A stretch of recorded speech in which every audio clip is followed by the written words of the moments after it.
ಎಲ್ಲರಿಗೂ ನಮಸ್ಕಾರ. ತಾರಾಸು ಅವರ ದುರ್ಗಾಸ್ತಮಾನ ಕಥೆಯನ್ನು ಮತ್ತೆ ಮುಂದುವರಿಸೋಣ. ಮದಕರ ನಾಯಕರಿಗೆ ಮದುವೆಗೋಸ್ಕರ ತರೀಕೆರೆಯವರ ಒಂದು ಹೆಣ್ಣನ್ನು ತರಬಹುದು ಅಂತ ಹೇಳಿಬಿಟ್ಟು ಶೃಂಗೇರಿ ಶ್ರೀಗಳು ತಮ್ಮ ಆಪ್ತರಾದಂತಹ ಮಾಣಿಕ್ಯ ಭಟ್ಟರ ಕೈಯಲ್ಲಿ ಹೇಳಿ ಕಳಿಸ್ತಾರೆ. ಆ ನಂತರ ಆ ಮಾತಿಗೆ ಒಬ್ಬವನಾಗದೆ ಒಪ್ಕೊಂಡು ಬಿಡ್ತಾರೆ. ಆ ನಂತರ ನರಸಪ್ಪಯ್ಯ ಅವರು ಹೇಳ್ತಾರೆ, ನೀವು ಮಾಡಿದ್ದೇನೋ ಸರಿ, ಆದರೆ ಒಮ್ಮೆ ದೇಶಕೇಂದ್ರ ಗುರುಗಳಿಗೆ ಒಂದು ಮಾತು ಹೇಳಬೇಕಾಗಿತ್ತಲ್ವ ನೀವು, ಏಕೆಂದರೆ ಈ ಅರಸರನ್ನ ಪಟ್ಟಕ್ಕೆ ತರಕ್ಕೆ ಮುಂಚೆ ಕೂಡ ನೀವು ಅವರನ್ನು ಕೇಳಿರಲಿಲ್ಲ. ಕನಸಿನಲ್ಲಿ ಹಿರಿಯರು ಬಂದು ಹೇಳಿದ್ರು ಅಂತ ಹೇಳಿಬಿಟ್ಟು ಇವ್ರಿಗೆ ಪಟ್ಟ ಕಟ್ಟೋಣ ಅಂತ ಹೇಳಿದ್ರಿ. ಈ ಥರ ಆದರೆ ನಾವು ಅವ್ರಿಗೆ ವಿಧೇಯರಾಗಿದ್ದೀವಿ ಅನ್ನೋದು ತೋರಿಸ್ದಾಗ ಆಗೋದಿಲ್ಲ ಅಲ್ವಾ ಅಂತ ಹೇಳಿದಾಗ ಆಕೆಗೆ ತಾನು ಮಾಡಿದ ತಪ್ಪು ಅರ್ಥ ಆಗುತ್ತೆ. ಗುರುಗಳ ಹತ್ರಕ್ಕೆ ಹೋಗ್ತಾರೆ, ಅಲ್ಲಿ ಎಲ್ಲವನ್ನು ಹೇಳ್ಕೊತಾರೆ. ಹೊಸ ನಾಯಕರನ್ನ ಪಟ್ಟಕ್ಕೆ ತರಬೇಕಾದ್ರೆ ನಿಮ್ಮ ಅಪ್ಪಣೆಯನ್ನು ಪಾಲಿಸೋದು ನಮ್ಮ ಕೈಯಲ್ಲಿ ಆಗಲಿಲ್ಲ ಅಂತ ಕೂಡ ಹೇಳ್ತಾರೆ. ಏಕೆಂದರೆ ಗುರುಗಳು ಬೇರೆಯವರನ್ನು ಸೂಚಿಸಿರ್ತಾರೆ. ಆದರೆ ಗುರುಗಳು ಹಾಗೆ ಏನೂ ಸಿಟ್ಟೆ ಮಾಡ್ಕೊಳ್ಳೋದಿಲ್ಲ. ಅವ್ರು ಹೇಳ್ತಾರೆ, ಅವ ಹೆಣ್ಣಿಗೆ ಪತಿಯ ಶಿವಸ್ವರೂಪ, ಆತನ ಆಜ್ಞೆಯಂತೆ ನಡೆದ ಸಾಧ್ವಿಯರಲ್ಲಿ ತಪ್ಪೆಣಿಸೋದು ಈ ಪೀಠಕ್ಕೆ ತಕ್ಕವಾದ ಮಾತಲ್ಲ. ನೀವು ಮಾಡಿದ ತಪ್ಪಾಗಿದ್ದರೆ ಹಾಗಂತ ನಾನು ಆಗಲೇ ಹೇಳಿಬಿಡ್ತಾ ಇದ್ದೆ. ನಾ ಏನಿಷ್ಟರಿ ದಾಕ್ಷಿಣ್ಯಪರ ನಾನಲ್ಲ ಅಯ್ಯ ಅನ್ನೋ ಮಾತು ನಮಗೆ ದಾರಿದೀಪ. ಹಾಗಾಗಿ ನಾವು ನಿಮ್ಮ ಮಾತಿಗೆ ಒಪ್ಪಿದ್ದು ಮುಖ ಮರ್ಯಾದೆಗೆ ಕಟ್ಟು ಬಿದ್ದು ನಡತೆ ಅಂತ ನೀವು ಭಾವಿಸ್ಬಾರ್ದು. ಹಾಗಂದುಕೊಂಡ್ರೆ ಮಾತ್ರ ಅಪಚಾರ ಆಗತ್ತೆ. ಈ ವಿಷಯದಲ್ಲಿ ನನಗೆ ಯಾವುದೇ ರೀತಿಯ ಅಸಮಾಧಾನ ಇಲ್ಲ ಅಂತ ಕೂಡ ಹೇಳ್ತಾರೆ. ಹಾಗಾಕೆ ಹೇಳ್ತಾಳೆ, ಹಾಗಂತ ಹೇಳಿ ನೀವು ನನ್ನನ್ನು ಬದುಕಿಸಿದ್ರಿ, ಆದರೂ ಕೂಡ ಜನ ಈ ವಿಷಯದಲ್ಲಿ ಬೇರೆ ಏನೋ ಮಾತಾಡ್ಕೊಳ್ತಾ ಇದ್ದಾರೆ ಅನ್ನೋದು ಕಿವಿಗೆ ಬಿತ್ತು ಅಂತ ಹೇಳಿದಾಗ ಗುರುಗಳು ಹೇಳ್ತಾರೆ, ಪಿಸುಣರ ಮಾತಿಗೆ ಅಂಜುವುದು ಅಳುಕುವುದು ಥರ ಅಲ್ಲ ತಾಯಿ. ಆನೆ ಮೇಲೆ ಹೋಗೋರನ್ನ ನಾಯಿ ಕಚ್ಚೋಕ್ಕೆ ಸಾಧ್ಯನಾ? ಆ ಮಾತು ಬಿಡಿ, ಈಗ ನೀವು ಬಂದ ಕಾರಣ ಏನು ಹೇಳಿ ಅಂತ ಕೇಳ್ತಾರೆ. ಆಗ ನಾಗತಿ ಹೇಳ್ತಾರೆ, ಈಗಲೂ ಅದರದ್ದೇ ಸಂದರ್ಭ ಒದಗಿ ಬಂದಿದೆ. ಕೂಡಲೇ ಶೃಂಗೇರಿಯ ಶ್ರೀಗಳವರು ತರೀಕೆರೆ ಪಾಳಗಾರರ ಮಗಳನ್ನು ನಿಮ್ಮ ಮನೆಯಾಗಿ ಸೊಸೆ ಮಾಡಿಕೊಳ್ಳಿ ಅಂತ ಹೇಳಿ ಕಳಿಸಿದ್ರು ಅಂತ ಹೇಳಿದಾಗ ಹಿಂದೆ ಮುಂದೆ ನೋಡದೆ ಕೂಡ ರಾಜಗುರುಗಳು ಹೇಳ್ತಾರೆ, ಒಳ್ಳೆ ಸುದ್ದಿ ಹೇಳಿದ್ರಿ, ಶುಭಮಸ್ತು ಅಂತ ಹೇಳಿದಾಗ ನಾಗತಿ ಹೇಳ್ತಾರೆ, ಅಪ್ಪ ನಿಮಗೆ ನಮ್ಮಲ್ಲಿ ಬಹಳ ಪ್ರೇಮ. ದೊಡ್ಡವರು ಹೇಳಿದ ಮಾತಿಗೆ ಇಲ್ಲ ಅನ್ನಲಾಗದೆ ಒಪ್ಪೋ ಮೊದಲು ನಿಮ್ಮನ್ನೊಂದು ಮಾತು ಕೇಳಲಿಲ್ವಲ್ಲ ಅಂತ ತಪ್ಪಿಸ್ತಾ ಇದ್ದೆ ಅಂತ ಹೇಳಿಬಿಟ್ಟು ಎದೆ ಮೇಲಿದ್ದ ಬೆಟ್ಟದ ಭಾರ ಇಳಿದ ಹಾಗಾಗಿ ಆಕೆ ಹೇಳ್ತಾಳೆ, ಕೇಳಿದ್ರೆ ವರ ಕೊಡೋ ದೇವರು ಶಿವ, ಕೇಳ್ದೇನೆ ವರ ಕೊಡೋರು ಕೂಡ ನೀವು ಸ್ವಾಮಿ ಅಂತ ಆಕೆ ಹೇಳ್ತಾಳೆ. ಆಗ ಗುರುಗಳು ಹೇಳ್ತಾರೆ, ಒಳ್ಳೆ ಕಾರ್ಯಕ್ಕೆ ಒಳ್ಳೆ ಮಾತಿಗೆ ಅಲ್ಲ ಅಂತ ಅನ್ನೋರು ಉಂಟಾ ತಾಯಿ? ಇವತ್ತು ನಿಮ್ಗೊಂದು ಮಾತು ಹೇಳ್ತೀನಿ ಕೇಳಿ. ನಮ್ಮ ಮಾತನ್ನು ನೀವು ನಂಬಿ. ಈ ಸಂಸಾರದ ಮಾತು, ರಾಜಕಾರಣದ ಮಾತು ನಮ್ಮಂಥ ವಿರಕ್ತರಿಗಲ್ಲ. ನಿಮ್ಮ ಹಿರಿಯರ ಭಕ್ತಿಗೆ ಕಟ್ಟು ಬಿದ್ದು ಚರಮೂರ್ತಿಗಳಾಗಿದ್ದ ಕರ್ತೃಗಳು ಸ್ಥಿರಮೂರ್ತಿಗಳಾಗಿ ಇಲ್ಲಿ ನಿಲ್ಬೇಕಾಗಿ ಬಂತು. 10 ಜನಕ್ಕೆ ಒಳ್ಳೇದು ಹೇಳೋದು, ಅನ್ನ ಇಕ್ಕೋ ಪುಣ್ಯ ಕಾರ್ಯ ನೀವು ಮಾಡಬೇಕಾದನ್ನು ನಮ್ಮನ್ನು ಮಾಡಿಸ್ತಿದ್ದೀರ. ಅದು ಶಿವ ಮೆಚ್ಚೋ ಕೆಲಸ. ಅಸುರ ರಾವಣನಿಗೆ, ಬೇಡರ ಕಣ್ಣಪ್ಪನಿಗೆ, ವಿಟ ನಂಬಿಯಣ್ಣನಿಗೆ ಕೂಡ ಓ ಅಂತ ಕೂಗಿದ ತಕ್ಷಣ ಬಂದಿದ್ದವನು ನಮ್ಮ ಶಿವ. ಅವನ ಭಕ್ತರು ನಾವು, ಅವನ ಶಿಷ್ಯರು ನಾವು. ಭಕ್ತರು ಮಾಡೋ ತಪ್ಪುಗಳು ಲೆಕ್ಕ ಹಾಕ್ತಾ ಕೂತ್ಕೊಂಡು ನಾವು ಕಾರಕುಂದರ ಕೆಲಸ ಮಾಡೋದಲ್ಲ. ಎಲ್ಲದಕ್ಕೂ ನಮ್ಮ ಮಾತೇ ಆಗಬೇಕು ಅಂತ ಹೇಳಿಬಿಟ್ಟು ಗುರುಮನೆಯನ್ನು ಅರಮನೆಯನ್ನಾಗಿ ಮಾಡಬೇಡಿ. ಧರ್ಮದ ಮಾತಿಗೆ ಏನಾದರೂ ಕೇಳೋದಿದ್ರೆ ಬಂದು ಕೇಳಿ, ಹೇಳ್ತೀವಿ. ಉಳಿದ ಮಾತು ಹೇಳೋದು ಬಿಡೋದು ನಿಮ್ಮ ವಿಶ್ವಾಸ ಅಷ್ಟೇ. ನಾನು ಹೇಳೋದಿಷ್ಟೇ ತಾಯಿಯೇ, ನಮ್ಮೊಳಗಿರೋ ಶಿವ ನಿಮ್ಮಲ್ಲೂ ಇದ್ದಾನೆ. ಆತ ಒಪ್ಪೋ ಅಂತ ಕೆಲಸ ಮಾಡಿ, ಅದಕ್ಕೆ ಸದಾ ನಮ್ಮ ಆಶೀರ್ವಾದ ಇರುತ್ತೆ. ಆಯಿತು, ಆಗಿದ್ದು ಒಳ್ಳೆಯದಾಗಿದೆ, ಬೇಗ ಸೊಸೆ ಬರಲಿ, ವಂಶ ಬೆಳೀಲಿ ಅಂತ ರಾಜಗುರುಗಳು ಹೇಳ್ತಾರೆ. ಶ್ರೀಗಳವರ ಹೃದಯದ ಆಳದಿಂದ ಬಂದ ಈ ಸರಳ ಮಾತು ಓಬವ್ವನಾಗತ್ತೆ ಮನಸ್ಸನ್ನು ಮುಟ್ಟುತ್ತೆ. ಅಪ್ಪ, ನಿಮ್ಮ ಮಾತಿಗೆ ಅಡ್ಡ ಬಿದ್ದೆ, ಕಲ್ಲಾಗಿದ್ದ ನನ್ನ ಹೃದಯ ಹೂವಾಯಿತು, ನಿಮ್ಮ ಪಾದಸ್ಪರ್ಶದಿಂದ ಇದಾಯಿತು. ಹೀಗೆ ನಮ್ಮನ್ನು ಹರಿಸ್ತಾ ಬರಬೇಕು ಗುರುವೇ ಅಂತ ಬೇಡ್ಕೊಳ್ತಾರೆ. ಕಣ್ಣಲ್ಲಿ ಕಂಬನಿ ಹರಿಸ್ತಾರೆ. ಆಗ ಗುರುಗಳು ಹೇಳ್ತಾರೆ, ನೀವು ಎಲ್ಲಿವರೆಗೂ ಧರ್ಮ ಬಿಡೋದಿಲ್ವೋ ಅಲ್ಲಿವರೆಗೂ ನಿಮಗೆ ಹರನ ಕೃಪೆ, ಗುರುವಿನ ಕೃಪೆ ಯಾವುದು ತಪ್ಪೋದಿಲ್ಲ ತಾಯಿ. ಅರಮನೆಯವರು ನೀವು ಅಷ್ಟು ಅರಿತುಕೊಂಡ್ರೆ ಸಾಕು ಅಂತ ಗುರುಗಳು ಹೇಳ್ತಾರೆ. ಆಯಿತು ಅಪ್ಪ, ನೀವು ಆಡಿದ ಹಾಗೆ ನಡೀತೀವಿ. ತಪ್ಪಾದರೆ ಕರೀರಿ, ದಂಡಿಸ್ರಿ, ಮುನಿಸ್ಕೊಳ್ಬೇಡಿ. ನಿಮ್ಮ ಸಿಟ್ಟು ಸಹಿಸ್ಕೊಳ್ಳೋಷ್ಟು ತ್ರಾಣ ನಮಗಿಲ್ಲ ಅಂತ ಹೇಳಿಬಿಟ್ಟು, ಈಗ ನಾವು ಮಾಡಿದ ಕೆಲಸ ಸರಿಯಾಯಿತೆ ಸ್ವಾಮಿ ಅಂತ ಆಕೆ ಕೇಳ್ತಾರೆ. ಆಗ ಗುರುಗಳು ಹೇಳ್ತಾರೆ, ನೀವು ಮಾಡೋದನ್ನು ನಿರ್ಮಲ ಚಿತ್ತದಿಂದ ಮಾಡಿ ಉಳಿದುದನ್ನು ಶಿವನಿಗೆ ಬಿಡಿ ಅಂತ ಹೇಳ್ತಾರೆ. ಆ ನಂತರ ಮಾತಿನ ಜಾಡು ಬದಲಾಯಿಸ್ತಾರೆ. ಹೊಸ ನಾಯಕರು ಹೇಗೆ ಬೆಳೀತಾ ಇದ್ದಾರೆ ಅಂತ ಕೇಳ್ತಾರೆ. ಅಪ್ಪ, ನಿಮ್ಮ ಆಶೀರ್ವಾದ ಮನೆಗೆ ಬಂದದ್ದು ಮನಸ್ಸಿಗೂ ತೃಪ್ತಿ ಆಗಿದೆ ಅಂತ ಹೇಳಿಬಿಟ್ಟು ಒಬ್ಬವನಾಗತಿ ಗುರುಗಳಿಗೆ ನಮಸ್ಕಾರ ಮಾಡ್ತಾರೆ. ನೀವು ಮಾಡಿದ ಕೆಲಸದಿಂದ ಎಲ್ಲನೂ ಶಿವಾನುಗ್ರಹದಿಂದ ಒಳ್ಳೆಯದೇ ಆಗಲಿ ಅಂಥೇಳಿ ಗುರುಗಳು ಹರಿಸ್ತಾರೆ. ಭಾರವಾದ ಹೃದಯವನ್ನು ಹೊತ್ತು ಬಂದಿದ್ದ ಓಬವ್ವನಾಗತಿ ಹಗುರವಾದ ಹೃದಯದಿಂದ ಅರಮನೆಗೆ ಹಿಂತಿರುಗುತ್ತಾರೆ.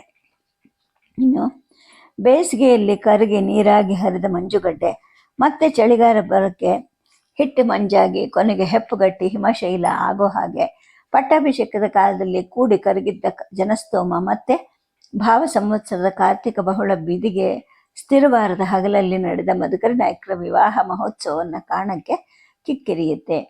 ಅವಸರದಲ್ಲಿ ನಡೆದು ಹೋದ ಪಟ್ಟಾಭಿಷೇಕದ ವರ್ಣನೆಯನ್ನ ಕಥೆಯಾಗಿ ಕೇಳಿ ಹಾಡಾಗಿ ಕೇಳಿದ 10 ಕಡೆಯ ಜನ ಈಗ ಮದುವೆಯನ್ನ ನೋಡಲೇಬೇಕು, ಕಣ್ಣಿಗೆ ಹಬ್ಬ ಮಾಡ್ಕೊಳ್ಲೇಬೇಕು ಅಂತ ಅಲ್ಲಿ ನೆರ್ಕೊಂತಾರೆ.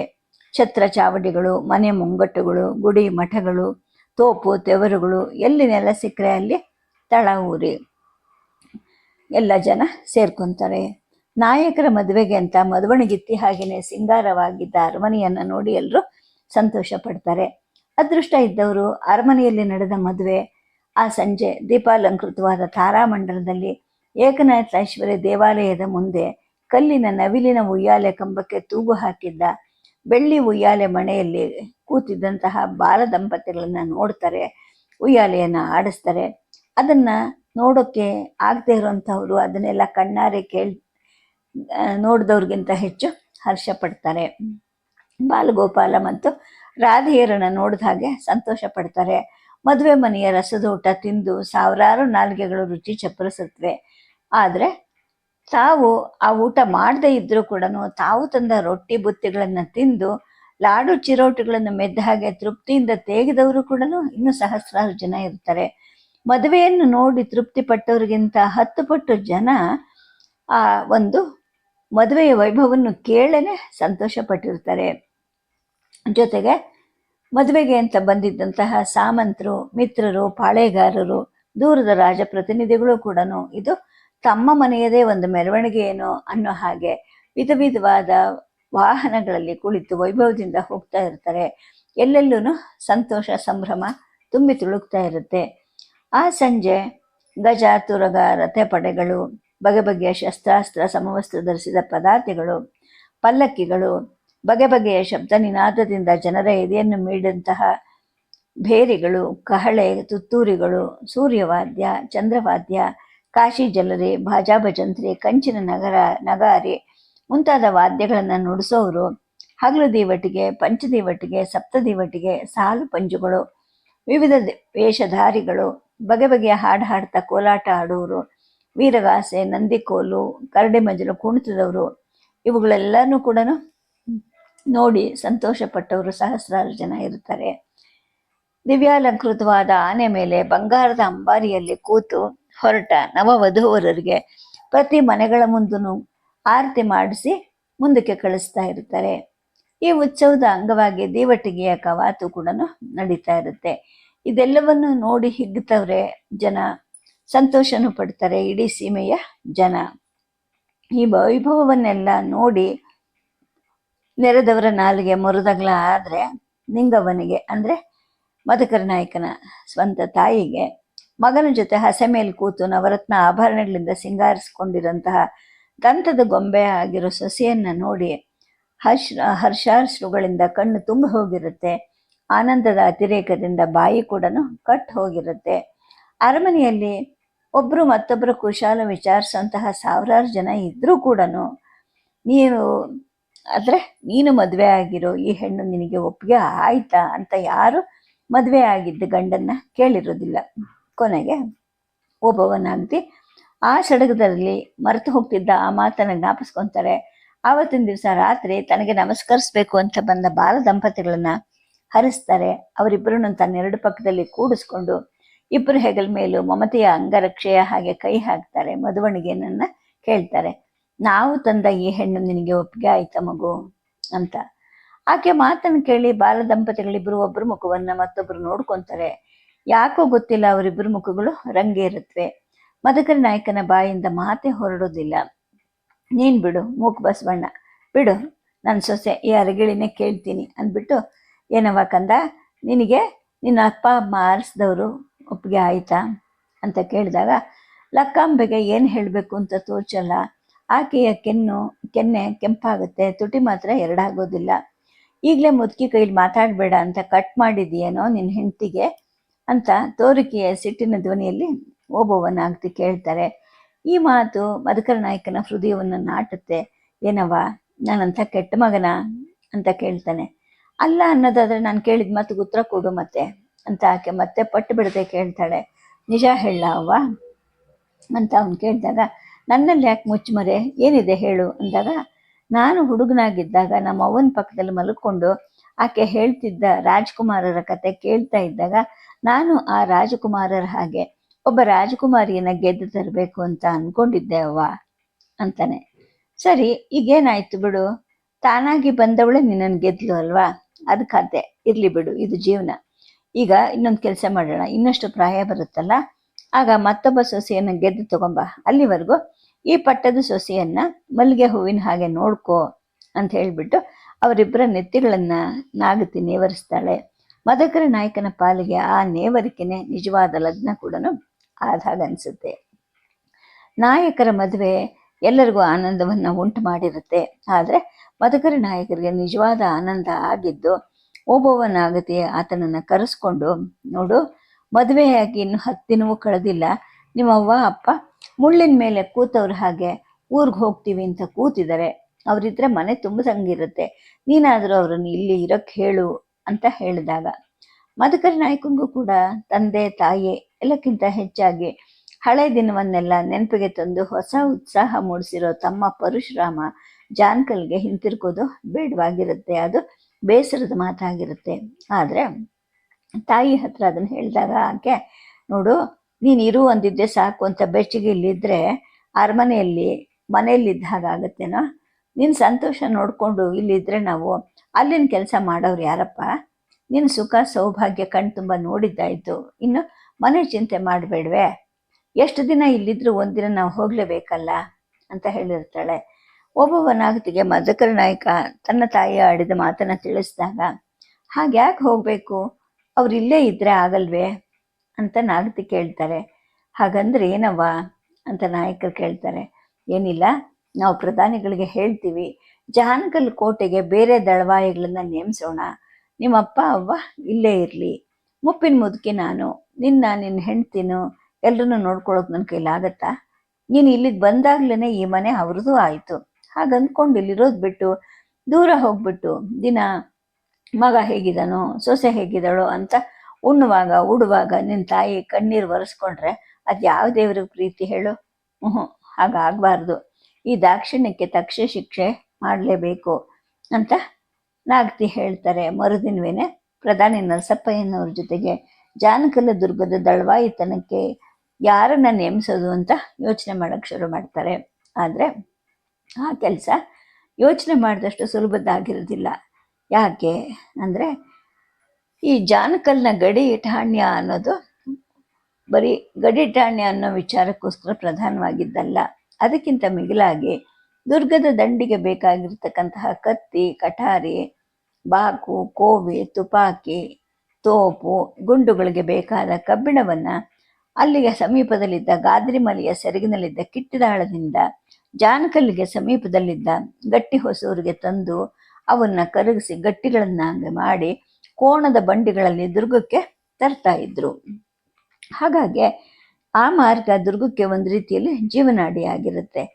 ಆದ್ದರಿಂದಲೇ ಆ ಮಾರ್ಗದ ಇಬ್ಬದಿಯಲ್ಲಿದ್ದ ಜಾನಕಲ್ಲು ಮತ್ತು ಹೊಸದುರ್ಗದ ಕೋಟೆಗಳಿಗೆ ಅರಸರಿಗೆ ಬಹಳ ಸಮೀಪದ ರಕ್ತ ಸಂಬಂಧಿಗಳನ್ನು ದಳವಾಯಿಗಳನ್ನಾಗಿ ನೇಮಿಸೋದು ಅಗತ್ಯವಿತ್ತು.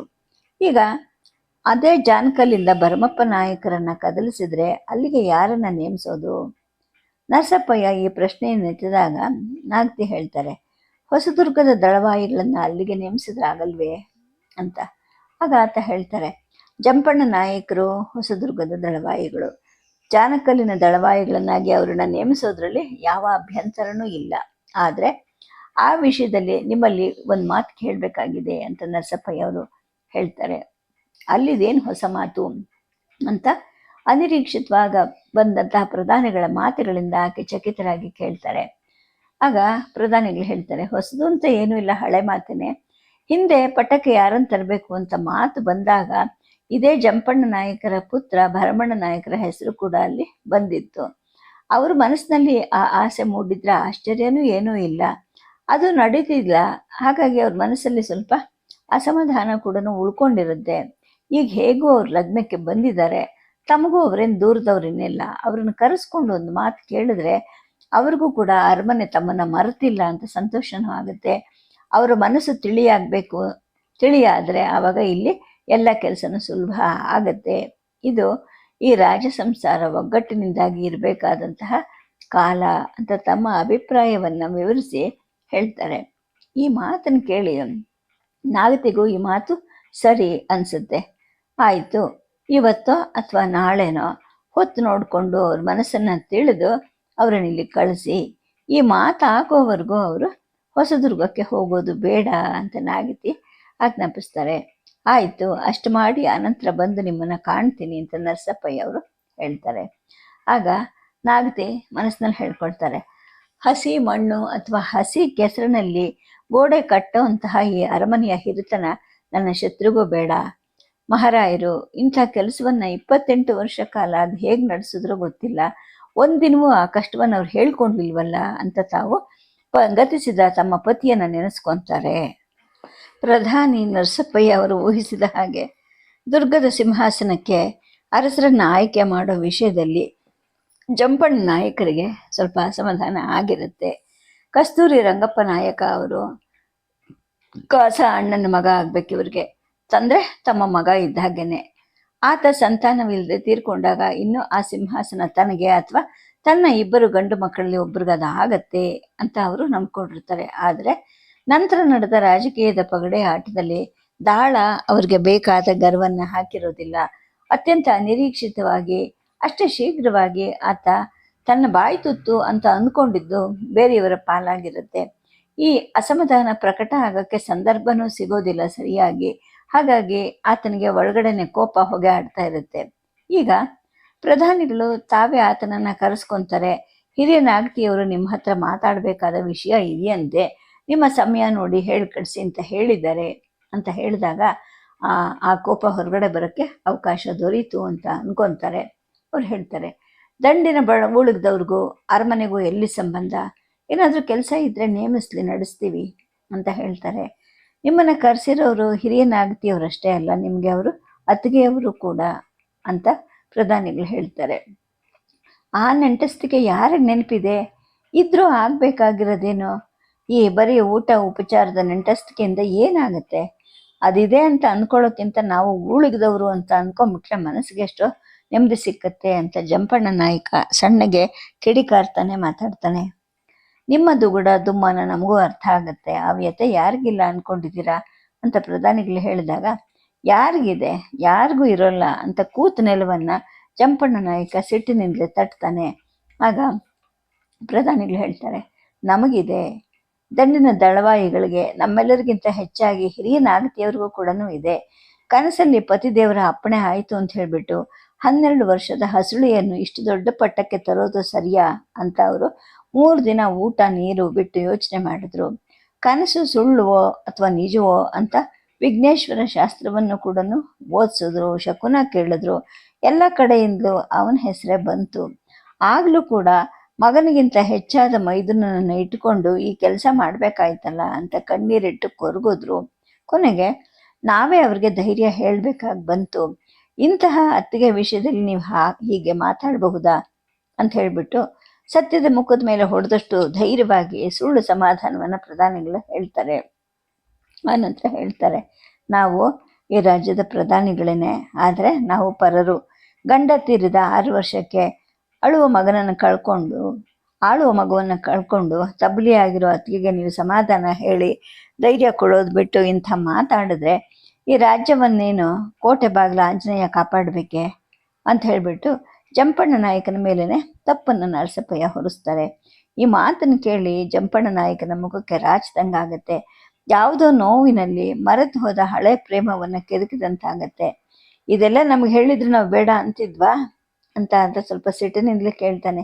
ಹೇಳಬೇಕಾಗಿತ್ತು, ಆದರೆ ಯಾವ ಮುಖ ಇಟ್ಕೊಂಡು ಹೇಳೋದು ಅಂತ ಹೊಟ್ಟೆ ಒಳಗಡೆನೆ ಮೂಗುಬ್ಸ ಪಡ್ತಾ ಇದ್ರು ನಾಗ್ತಿಯವರು.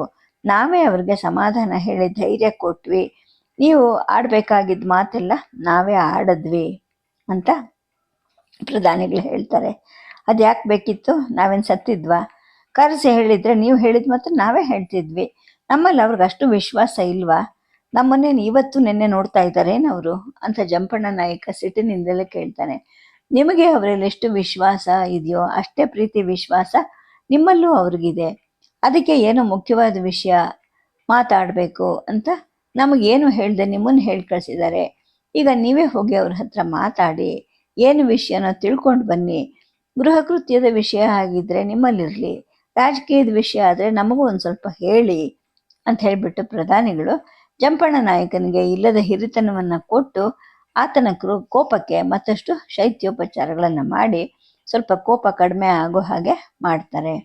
ಆಯಿತು, ಇವತ್ತೇ ಹೋಗಿ ನೋಡ್ತೀನಿ. ನಿಮಗೆ ತಿಳಿಸೋ ವಿಷಯವೇ ಆಗಿದ್ದರೆ ಖಂಡಿತ ಬಂದು ಹೇಳ್ತೀನಿ.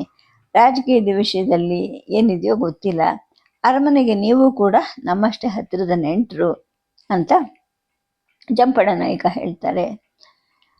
ಆನಂತರ ಓಬವ್ವನಾಗತಿಯರನ್ನು ಅವತ್ತೇ ನೋಡಲಿಕ್ಕೆ ಜಂಪಣ್ಣ ನಾಯಕ ಆತರವನ್ನು ತೋರಿಸ್ತಾರೆ. ಇವತ್ತು ಅವರ ದೂರದ ನಂಟರನ್ನು ಊರಿಗೆ ಕಳಿಸೋ ಗದ್ದಲದಲ್ಲಿದ್ದಾರೆ. ನಾಳೆ ಹೋಗಿ ನೋಡಿ. ಅದಕ್ಕೆ ನೀವು ನನ್ನನ್ನು ನೋಡದೆ ಹೋಗಬಾರ್ದು ಅಂತ ಹೇಳಿ ನಮ್ಮ ಬಳಿ ಹೇಳಿ ಕಳಿಸಿದ್ರು ಅಂತ ನರಸಪ್ಪಯ್ಯ ಹೇಳಿದ್ರು.